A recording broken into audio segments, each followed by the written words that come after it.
A second federal court has blocked President Trump's tariffs. The ruling comes hours after the U.S. Court of International Trade blocked a series of Trump's tariff announcements. Today, the White House slamming the initial ruling and going on the attack against what it says are rogue judges. These judges are threatening to undermine the credibility of the United States on the world stage.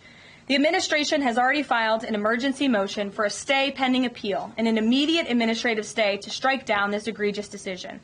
But ultimately, the Supreme Court must put an end to this for the sake of our Constitution and our country. Joining me now is The Hill's White House reporter, Brett Samuels, with more.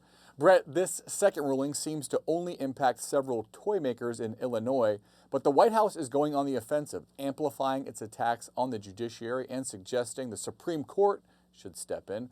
What does Trump want the High Court to do?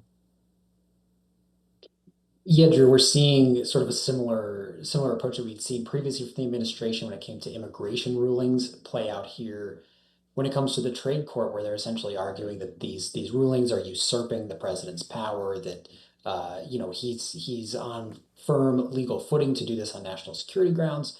Essentially, the White House wants the Supreme Court to intervene and essentially block the trade court's ability to halt these tariffs, to say that the president has the authority to do this outside the courts. So, the administration once again, for it seems like the umpteenth time in this term already, turning to the Supreme Court, seeking relief, looking for the High Court to essentially say that these lower courts have overstepped.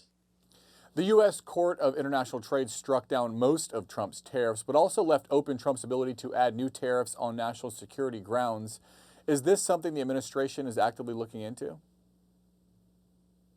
Yeah, certainly. I think the focus has turned to the Section 232 tariffs, or that 232 authority that the White House has.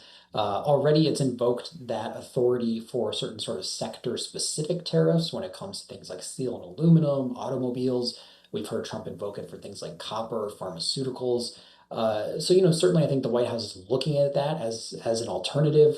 They're signaling that he's not backing off on his trade policy at all here just because of this court ruling. So certainly I think they'll look at that 232 authority as a potential alternate route, but it's going to be hard, I think, to match sort of just the broad scope that these reciprocal tariffs that were struck down had when it came to really just imposing a blanket tariff on imports.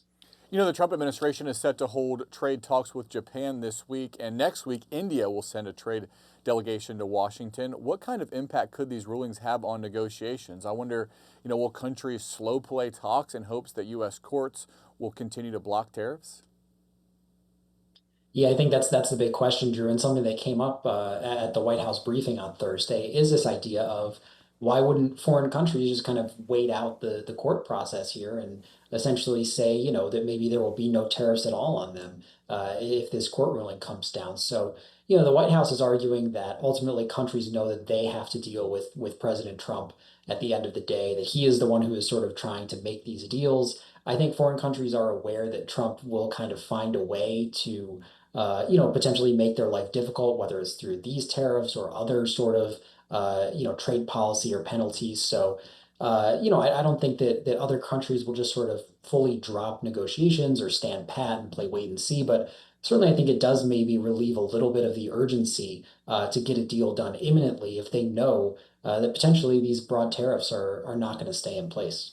I wonder if you think that there's something to the notion that maybe the Trump administration is getting what it wants out of these announcements, headlines that the Trump administration is trying to do something, but they don't actually have to deal with the implications of what would happen if some of the more negative effects of what they want to do actually come to fruition. Yeah, it's a great point. We saw after this court ruling that initially the stock market actually jumped up today, had a pretty strong start to the day. So, it's one of those things where Trump's tariff policies have caused all these concerns and headaches, and then the fact that a court steps in and sort of undoes that is actually good news for the markets. Maybe as a sigh of relief for some consumers. But as you said, Drew, Trump and his White House still get to both say, that he is pursuing this aggressive tariff policy, and they get to sort of go on the attack here and say that this is judicial overreach, which is certainly a playbook that they've deployed over and over again. So, Certainly, I think this White House likes to be on offense, so it's a comfortable footing for them. But to your point, they see the market rise and all these other effects without them really having to take any action on their own. Getting to have their cake and eat it too. The question is, will the dog ever catch the car and eventually have to deal with that? Brett Samuels, thanks so much for your insight. Thanks, Drew.